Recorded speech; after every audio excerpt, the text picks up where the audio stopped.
Shalom jemaat Tuhan, selamat malam. Saat lagi kita akan mulai menyembah Tuhan. Mari sama-sama kita siapkan hati kita dan saya ajak kita sama-sama tundukkan kepala untuk berdoa. Bapa yang maha baik, Bapa yang maha kasih, terpujilah namamu Tuhan. Terima kasih Tuhan buat hari ini Tuhan. Kau sudah menjaga kami sepanjang hari, tiba saatnya kami Tuhan untuk memuliakan namamu Tuhan. Biarlah kami Tuhan boleh memuliakan Engkau dengan sungguh-sungguh Tuhan. Apa yang kami pujikan, apa yang kami sembah Tuhan boleh layak sampai ke hadirat-Mu Tuhan. Terima kasih Yesus, terima kasih Tuhan. Kami hendak memulai Tuhan hanya di dalam nama Yesus Kristus. Haleluya, amin.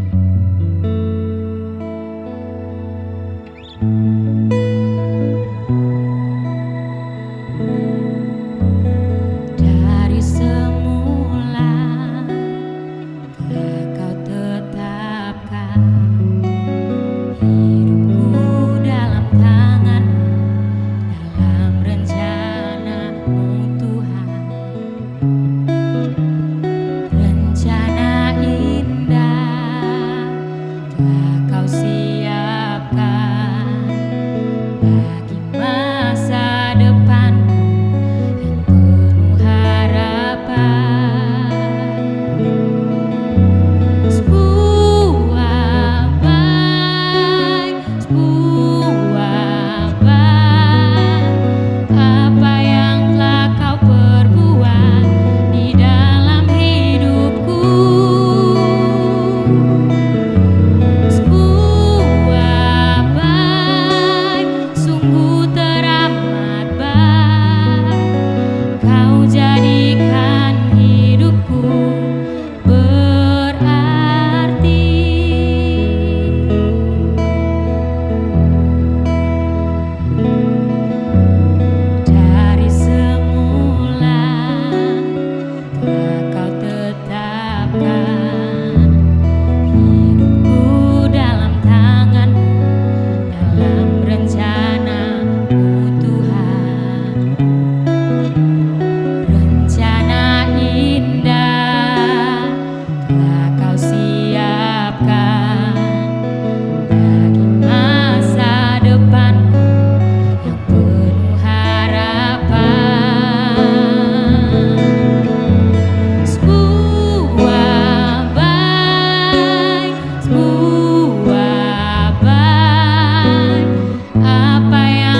Selamat malam Bapak Ibu yang terkasih dalam Tuhan, dimanapun Bapak Ibu saudara berada.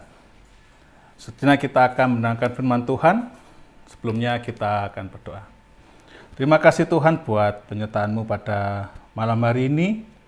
Kami akan merenungkan firman Tuhan, kiranya Tuhan hadir dimanapun kami berada ketika kami mendengarkan tayangan ini.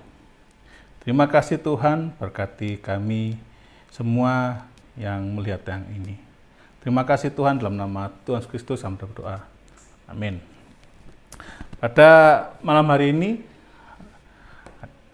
judul PA akan saya beri judul Respon Terhadap Kebenaran.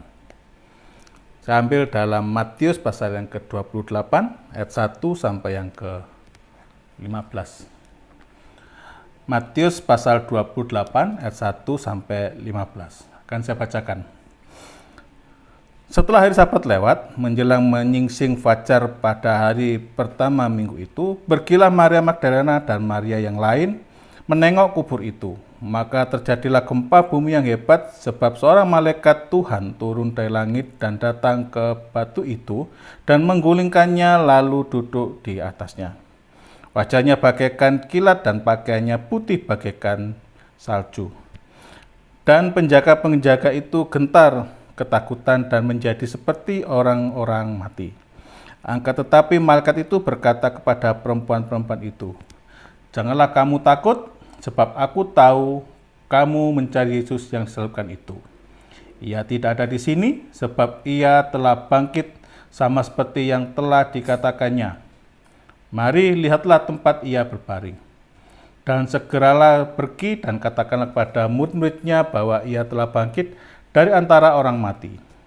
Ia mendahului kamu ke Galilea, di sana kamu akan melihat dia. Sesungguhnya aku telah mengatakannya kepadamu." Ayat yang ke-8. Mereka segera pergi dari kubur itu dengan takut dan dengan sukacita yang besar dan berlari cepat-cepat untuk memberitahukannya kepada murid-murid Yesus. Tiba-tiba Yesus berjumpa dengan mereka dan berkata, "Salam bagimu." Mereka mendekatinya dan memeluk kakinya serta menyembahnya. Maka kata Yesus kepada mereka, "Jangan takut, pergi dan katakanlah kepada saudara-saudaraku supaya mereka pergi ke Galilea, dan di sana mereka akan melihat aku." Ayat 11. Ketika mereka di tengah jalan, datanglah beberapa orang dari penjaga itu ke kota dan memberitahukan segala yang terjadi itu kepada imam-imam kepala.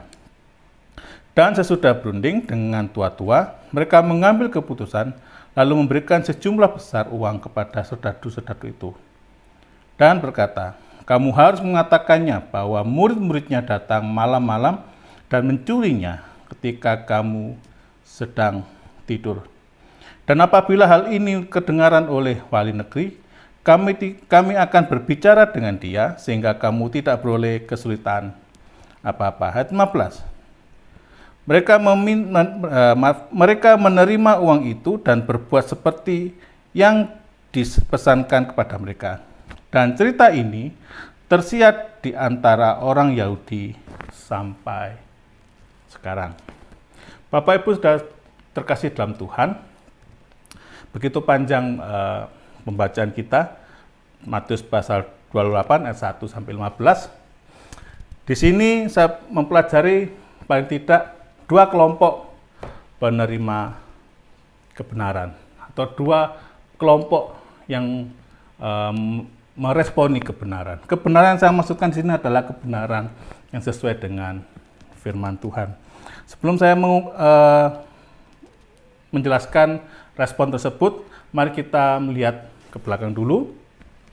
Bapak Ibu yang terkasih dalam Tuhan, sudah berkali-kali Yesus menerangkan bahwa dia akan mati dan bangkit di hari ketiga. Anak manusia akan menderita, mati, dan pada hari yang ketiga bangkit. Konsep berpikir pada waktu itu, murid-muridnya memandang bahwa Yesus ini seorang Mesias yang dalam pengertian politik, dalam pengertian bahwa Yesus ini akan memimpin sebuah pergerakan, di mana pergerakan ini bertujuan untuk membebaskan bangsa Israel dari penjajahan Romawi. Ketika Yesus mengajar tentang kerajaan Allah, maka mereka berpikir bahwa nantinya yang Yesus bangun ketika pemberontakan ini berhasil. Nah, ternyata ketika dalam perjalanan pelayanan Yesus, ternyata Yesus ditangkap, mati, dan dikubur. Dan menariknya adalah ketika kita membaca Matius pasal 27 ayat 62, ada kelompok yang khawatir dengan hal ini. Di situ mahkamah agama, ahli-ahli Taurat, yang berisi ahli Taurat, orang-orang Farisi yang pada waktu itu mereka kelompok terpandang, meminta pemimpin pada waktu itu untuk menjaga kubur ini.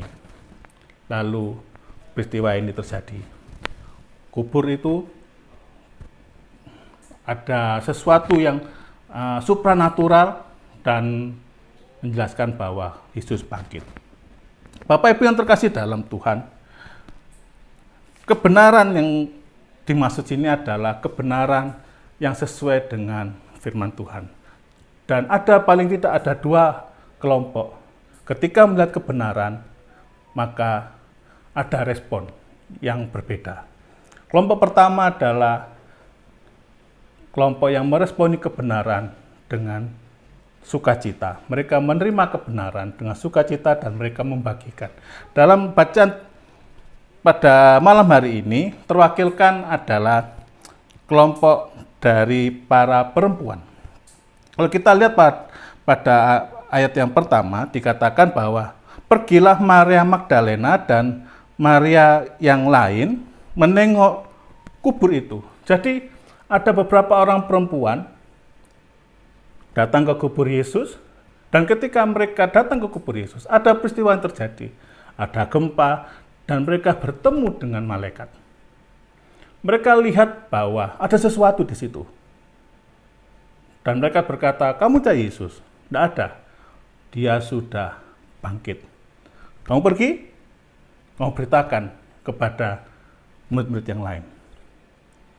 Mereka ketakutan melihat hal itu. Mereka ketakutan bahwa ada gempa, ada sesuatu yang di luar nalar pada waktu itu. Mereka sangat ketakutan, dan kalau kita melihat di sini di ayat yang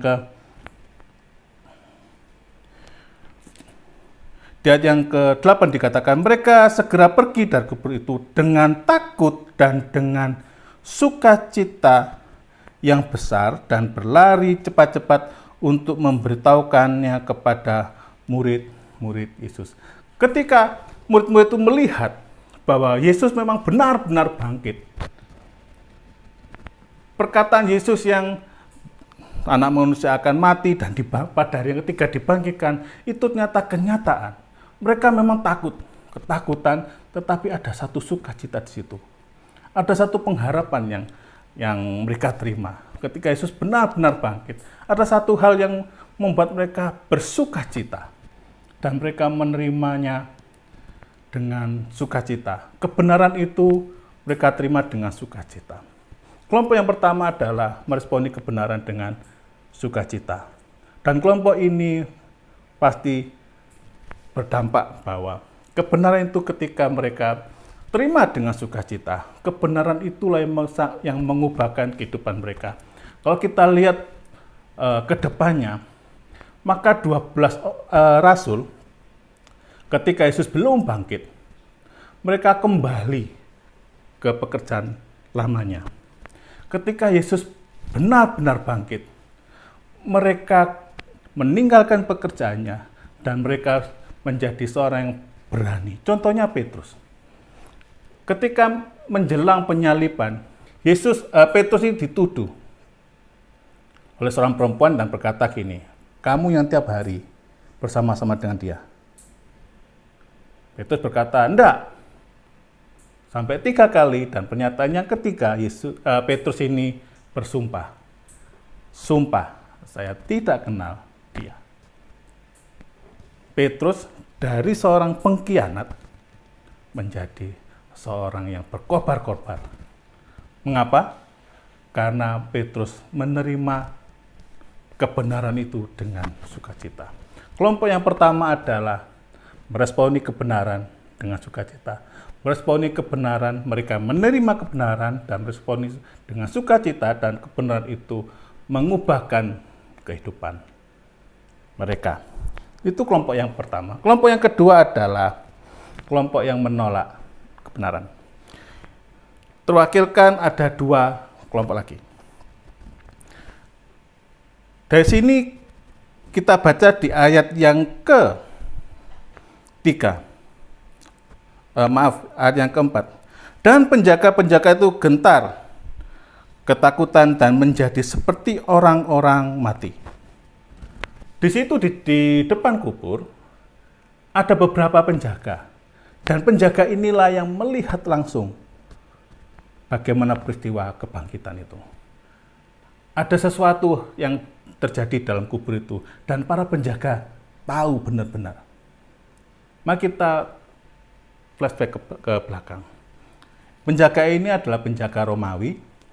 Mereka ditugaskan untuk menjaga kubur itu kalau murid itu datang dan mencuri mayat Yesus, dan murid-murid mengabarkan bahwa Yesus bangkit, lihat kuburnya kosong, padahal dicuri. Nah, untuk itulah penjaga ini ada supaya murid-murid itu tidak datang dan mencuri.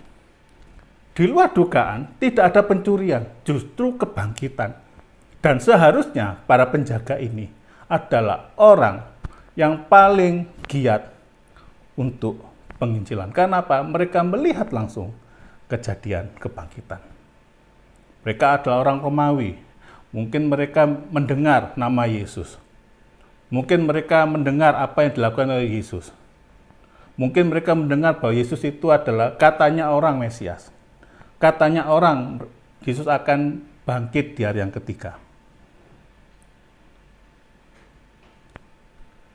Bapak Ibu yang saudara sekalian, para penjaga ini seharusnya menjadi percaya. Tetapi kalau kita baca seterusnya, penjaga ini menjadi orang yang tidak percaya pada Tuhan. Dari sini kita bisa belajar bahwa ada kelompok-kelompok orang yang menolak kebenaran. Pertanyaannya adalah, mengapa mereka menolak kebenaran? Dari figur penjaga ini, kita bisa mengerti bahwa kenapa mereka menolak kebenaran. Karena mereka tidak butuh kebenaran. Karena mereka berpendapat bahwa tidak ada faedahnya menerima kebenaran. Penjaga Romawi melihat bahwa Yesus mau bangkit, tidak bangkit, tidak ada faedahnya buat saya. Itu yang ada faedahnya adalah orang Yahudi, aku orang Romawi, tidak ada faedahnya. Oleh karena itu, Bapak Ibu yang terkasih dalam Tuhan, jangan heran ketika ada orang menolak kebenaran. Karena mungkin menurut mereka adalah, ngapain? Gak ada untungnya buat saya. Kebenaran yang kamu sampaikan tidak ada untungnya buat saya. Oleh karena itu, Bapak Ibu yang terkasih dalam Tuhan, kenapa mereka menolak? Karena kebenaran tidak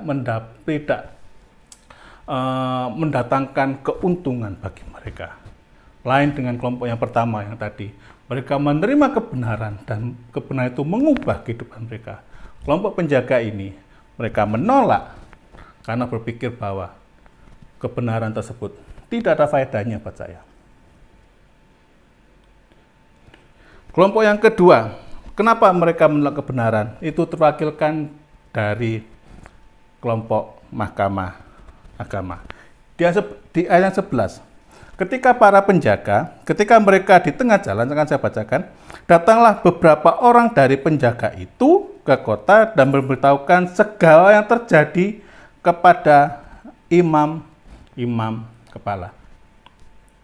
Ketika para penjaga yang tidak ada untungnya ketika mereka melihat Yesus bangkit, melapor kepada mahkamah agama. Dan ternyata mahkamah agama satu tempat di mana kebenaran yang harus dijunjung, satu tempat di mana kebenaran itu harus ditegakkan, justru berbuat yang sebaliknya. Ketika mereka menerima laporan dari penjaga, justru mereka memberi uang. Justru mereka mengatakan bahwa jangan ngomong apa-apa, kamu ngomong pada malam-malam, murid-murid datang mengambil mayat Yesus ketika kalian tidur.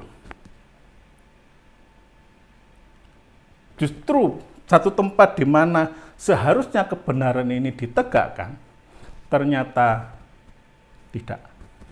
Dari sini kita bisa belajar bahwa kenapa kelompok kedua ini ada yang menolak kebenaran.